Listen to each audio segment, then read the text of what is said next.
காங்கிரஸ் மதவாதத்தை பற்றி பேசுவதற்கு யோகியதே கிடையாது திமுக இல்லை. ஏன்னா அவர்கள் இன்னொரு மதத்தினிடத்தில் போய் நான் கிறிஸ்துவனாக மாறிவிட்டேன் சொல்றாரு. ஊழல் அவர் சொல்லி பதில் சொல்லணும்ல. அவர் குற்றச்சாட்டு வச்சிருக்கிறாரு.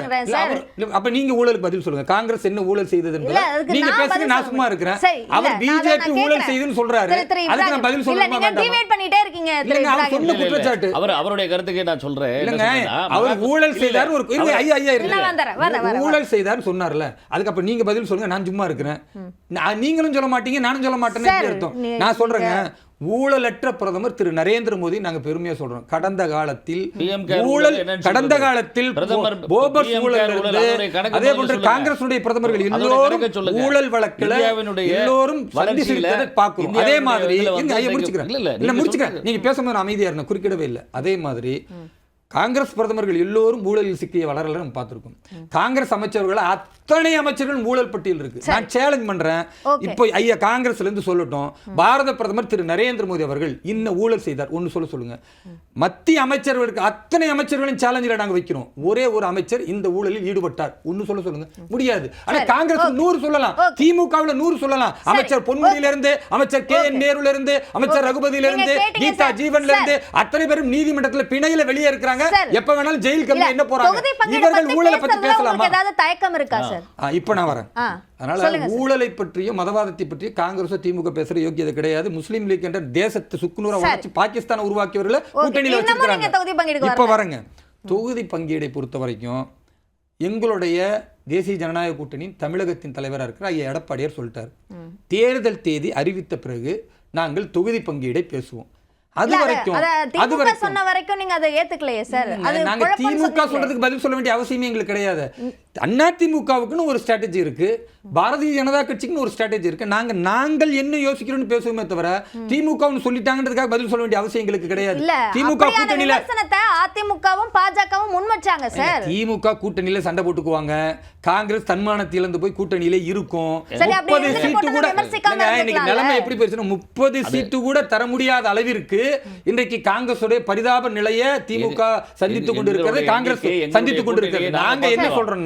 நாங்க என்ன சொல்றோம்னா எங்களுடைய கூட்டணி பேச்சுவார்த்தை தேர்தல் தேதி அறிவிக்க உடனே அடுத்த கட்டமா நாங்க கூட்டணி பேச்சுவார்த்தை, அது வரைக்கும் கட்சியினுடைய அடிப்படை கட்டமைப்புகளை தேர்தலில் எப்படி எதிர்நோக்குறது என்பதை எங்களுடைய காரியகர்த்தாக்களுக்கு நாங்க பயிற்சி கொடுத்துக்கிட்டு இருக்கிறோம்.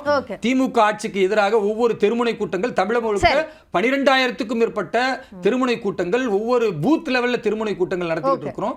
அதனால இன்றைக்கு திமுகவிற்கு எதிரான மிகப்பெரிய அலை இருக்கிறது. ஊழலில் புறையோடி போன திமுகவும் அதை அதன் தோளில் சுமந்து கொண்டு அல்லது இவர்கள் தோளில் சுமந்து கொண்டு இருக்கிற காங்கிரஸும் இந்த முறை காண போவாங்க. சரி, திரு சிவராஜசேகரன், இப்போ காங்கிரஸ் தனக்கு தேவையான இடங்களை பெறக்கூடிய முடியாத ஒரு சூழல்ல இருக்கு அப்படின்னு விமர்சிக்கிறாரு. உங்க பதில்? அதாவது அவர் டிவியேட் பண்ணிட்டு போனாரு, இருந்தாலும் அந்த கருத்தை நான் சொல்லணும். அதாவது மகாத்மா காந்தி, அதை நான் சொல்லிடுறேன். மகாத்மா காந்தியடிகளை கோட்சே வந்து சுட்டுக் கொள்கிற போது முதல்ல வந்து வெளியில வந்த செய்தி என்னன்னா, அவர் கையில இருந்த பச்சை குத்தி பெயரை அந்த இடத்திலேயே RSS இந்த பயங்கரவாதிகள்லாம் அன்றைக்கே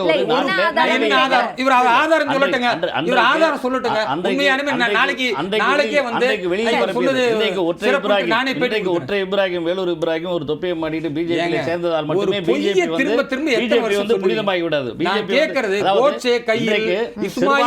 சிறுபான்மை மக்களுக்கு என்ன ஆவணம் இருக்கு? நீதிமன்றத்துல அப்படி ஏதாவது ஆவணம் இருக்கு?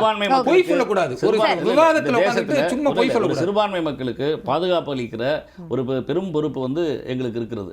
நாங்கள் வந்து அதில் அக்கறை கொள்றோம். அதை வந்து அவர் வேறு விதமா திருப்பி வழிபாடுகளோடு அவர்களுடைய விழாக்களோடு தொடர்படுத்துறார். அப்படி இல்லை. எங்களை பொறுத்தளவில் இந்தியா எல்லாருக்குமான நாடு. இது வந்து ஒரு மதசார்பற்ற நாடு. இந்த நாட்டில் தலைமை தாங்கி நடத்தும் போது எல்லோருக்குமான பாதுகாப்பை உறுதி செய்ய வேண்டிய லட்சியம் எங்களுக்கு இருக்கிறது. அந்த கடமையை நாங்கள் செய்கிறோம். அவர்கள் அப்படி இல்லை. அது என்னோட பதில். அடுத்து வந்து இவர் சொல்லிக்கிட்டு இருக்க பல விஷயங்கள்ல இப்போ அவர் நீங்கள் கேட்டீங்க, அந்த கூட்டணி எப்படி நீங்கள் அமைக்க போகிறீங்க, எண்ணிக்கை எப்படி ஆரம்பமாகும், இன்னும் அவங்களிடம் இனிமே தான் கூத்தே இருக்குது. இப்போ பாட்டாளி மக்கள் கட்சி அவங்க கூட்டணியில் அப்பாவும் பிள்ளையும் ஒரே அணியில் போகிறாங்களா? அவரையும் ஒரு பக்கத்தில் பேசி கொண்டிருக்கிறார். அவர் சார்ந்தவர் வந்து எடப்பாடியை வந்து அருள் வந்து சேலம் அருள் பார்த்துட்டு போயிருக்கிறார். அது மாதிரி அங்கேயும் குழப்பங்கள் இருக்கிறது, அங்கேயும் எண்ணிக்கை தகராறு வரும். இனிமே தான் தேர்தல் தேதி அறிவிச்சதுக்கு அப்புறம் தான் அப்படின்னு அவர்களிடம் அடிப்படையிலேயே யாருடைய ஆட்சி என்று சொல்வதிலே பிரச்சனை இருக்கிறது. இன்னைக்கு டிடிவி தினகரனை இன்னைக்கு கூட்டணியில் சேர்த்திருக்கிறாங்க. அவரை இனிமேல் எப்படி சமாளிக்க போகிறார்கள் அப்படின்றதுல இருக்கு. அதனால பல குழப்பங்கள் நிறைந்த கூட்டணி. அவர்கள் எல்லோருமே அவர்களாலே பழிவாங்கப்பட்டவர்கள். பாரதிய ஜனதா கட்சியால் சிறை வைக்கப்பட்ட டிடிவி தினகரன், பாரதிய ஜனதா கட்சியால் சிறை வைக்கப்பட்ட அதிமுக அமைச்சர்கள், இவர்களையெல்லாம் வைத்துக் கொண்டு அந்த குழப்பம் எல்லாம் இருந்தாலும் இவர் வைக்கிற ஒரு குற்றச்சாட்டை நான் கேள்வியா உங்கள்கிட்ட முன்வைத்தேன். காங்கிரஸ் தனக்கு தேவையான இடங்களை பெற முடியாத ஒரு சூழல்ல இன்னமும் நீடிக்குது அப்படின்னு சொல்றாங்க. அதாவது இந்த தேர்தல் இல்லை, இதற்கு முன்பு நடந்த தேர்தல் நாங்கள் 25 இடங்களை நாங்கள் பெறுகிற போதும் இதே மாதிரி கூட்டணி பேச்சுவார்த்தை இழுபறி நீடித்தது. அப்புறம் ஒரு சுமூக நிலைக்கு எட்டினாங்க. அதே போன்று அதற்கு முன்பு நடந்த தேர்தல் பேச்சுவார்த்தைகளையும் நடந்திருக்கு. எப்போதுமே கூட்டணியில் பேச்சுவார்த்தைன்னு வரும்போது சீட்டு பகிர்வில் இந்த மாதிரியான சிக்கல்கள் கொஞ்சம் ஆரம்பத்தில் இருக்கும். அது இல்லாமல் உடனே இருக்காது கண்டிப்பாக. ஆனால் சுமூக முடிவை எட்டுவதில் இந்த அணி என்றைக்கும் முதன்மையாக இருந்திருக்கிறது. இந்த பிரச்சனையை அழகாக கையாள்வதில் இன்றைக்கு தமிழக முதலமைச்சர் மிக அவர் என்ன சொல்கிறது, சிறந்த முறையில் வழிநடத்துகிறார். அவர்களை ஒருங்கிணைப்பதிலே சிறந்த முறையில் வழிநடத்துகிறார். அதுவும் புதிதாக வந்தவர்களை. இன்னொரு விஷயத்தையும் சொல்றேன், காங்கிரஸ் இந்த கூட்டணி அமைய வேண்டும் என்பதற்காக இன்றைக்கு எங்களுடைய தலைவர், மரியாதைக்குரிய தலைவர் சிதம்பரம் அவர்கள், அவர் நேற்றைக்கு முதலமைச்சர் அவரிடத்திலே பேச்சுவார்த்தை நடத்தி இதற்கு ஒரு பெரிய ஒரு முயற்சியை எடுத்திருக்கிறார். அதே போன்று அகில இந்திய தலைமையோடும் அவர் பேசியிருக்கிறார். அகில இந்திய காங்கிரஸ் கமிட்டியுடைய தலைவர் கார்கே அவர்களும் அன்னை சோனியா காந்தி அவர்களும் தலைவர் ராகுல் காந்தி அவர்களுடைய ஆலோசனையில தான் இந்த முடிவுக்கு நாங்கள் வரோம். சிதம்பரம் தலையிட வேண்டிய சூழல் எதனால வருது? அப்படி இல்லைங்க.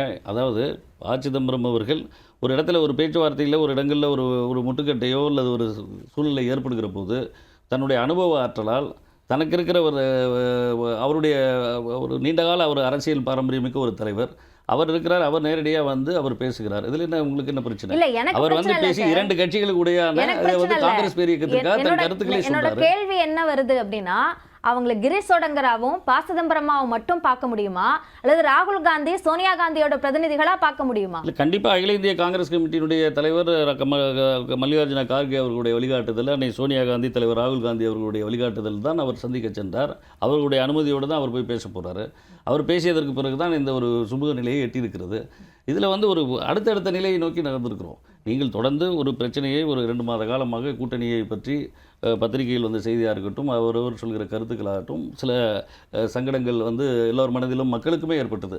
இது ஒருவேளை இவர்கள் கூட்டணியில் இருப்பார்களா இருக்க மாட்டார்களா என்கிற குழப்பம் நீங்கள் சொன்ன மாதிரியான சிக்கல்கள் இடத்தான் இருந்தது. ஆனால் ஒரு விஷயத்தில் மக்கள் நம்பிக்கையோடு இருந்தாங்க. எந்த இடத்திலும் அவர்கள் பாரதிய ஜனதா கட்சியை எதிர்ப்பதிலே முனைப்பாக இருப்பார்கள், அந்த ஒரு கொள்கை புள்ளியிலே இவர்கள் ஒன்றிணைவார்கள் என்கிற நம்பிக்கை மக்களுக்கு இருந்தது, கட்சி நிர்வாகிகளுக்கு இருந்தது, தொண்டர்களுக்கும் இருந்தது. அது திமுக கூட மட்டும் இல்ல, தாவேக்காவும் அந்த வாய்ப்பு இருக்கு, தாவேக்கா கூடவும் அப்படின்னு காங்கிரஸ் நினைக்குது அப்படின்ற எண்ணமும் மக்கள் கிட்ட உருவானது தானே. அதாவது தாவேக்கான்றது புதிதாக வந்திருக்கிற ஒரு கட்சி. அந்த கட்சி இன்னும் தேர்தலிலே போட்டியிட்டு அவர்களுக்கான இது என்னன்றதை இன்னும் அவர்கள் நிரூபிக்கல. இன்னொரு விஷயம், அவர்களுடைய கொள்கையோ அவர்களுடைய சித்தாந்தத்தை பற்றியோ இன்னும் ஒரு தெளிவான ஒரு வரையறைக்கு அவர்கள் வந்தபாடில்லை. எனவே நாங்கள் உடனடியாக அவர்களிடம் பேச்சுவார்த்தை அதிகாரப்பூர்வமாக நடத்துகிறோம் என்றோ இல்லை நாங்கள் தொடங்கிவிட்டோம் என்றோ எந்த செய்தியும் இல்லாத போது அதை இப்போ நீங்கள் கேள்வி கேட்க வேண்டிய அவசியம் இல்லை.